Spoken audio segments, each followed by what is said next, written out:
The Dallas Cowboys are coming off a 30-24 loss on the road at San Francisco. I'm joined by Cowboys Insider Mickey Spagnola. Next up, an Atlanta Falcons team currently in first place in the NFC South. They've won 4 of their last 5 games. What are you expecting in Atlanta on Sunday? Yeah, I think it's another tough ball game for the Cowboys against a team with a winning record that's playing well, and you're on the road. So they've got to be able to improve, get off to a fast start, and make sure you don't have a lull like they did against San Francisco, getting beat 21-0 in the third quarter after going into halftime with a 10-6 lead. So, you know, they've got a pretty good running game going in Atlanta with Robinson. Everybody kind of knows how valuable he is, and Kirk Cousins seems to be revitalized going to Atlanta, coming off his torn Achilles, and boy, he'll sling the ball around. Now, Cowboys defensive coordinator Mike Zimmer should know all he needs to know, having coached Cousins when they were in Minnesota, but then Cousins knows all he needs to know about Mike Zimmer and how he likes to play defense.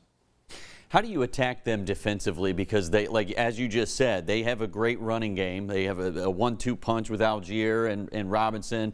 They got receivers. They got a tight end. They got Kirk Cousins. Like, how do you attack an offense like that? Well, first and foremost, you better slow them down running the football. You're not going to shut them down, but maybe you can slow them down. And then I think the other thing that would help the defense out is if the offense can kind of own the football, time of possession.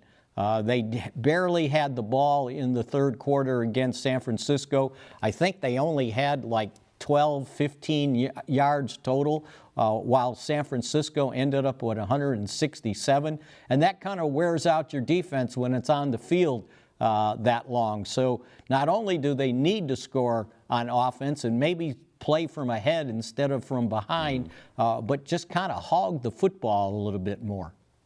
Washington got another win this weekend, that Hail Mary pass. They're now 6-2, a couple games ahead of the Cowboys. How important is it for the boys to start to get on a roll and start to win some of these games, these close games, instead of losing those close games? Yeah, absolutely, and they need to stay within shouting distance of Washington and Philadelphia, by the way. Now, they got to play both teams 2 more times each, so that helps the situation, but you need to kind of be able to stay 1 game behind. You don't want to fall more than 2 games back, and right now that's kind of where they're at. They need to be able to improve and be able to score points and not just try to make these gallant runs at the end. And yeah, when Washington getting the breaks like they did, you called it a Hail Mary. I called it a Hail Mary and an Our Father, by the way, because that wasn't your typical Hail Mary, right, where the ball gets tipped to a receiver that's just standing behind the pile. But again, when you're playing well, sometimes the ball bounces your way. Awesome, Mickey. Thank you so much for joining me. The Cowboys and Falcons on Sunday at noon, and the game can be seen on Fox 33.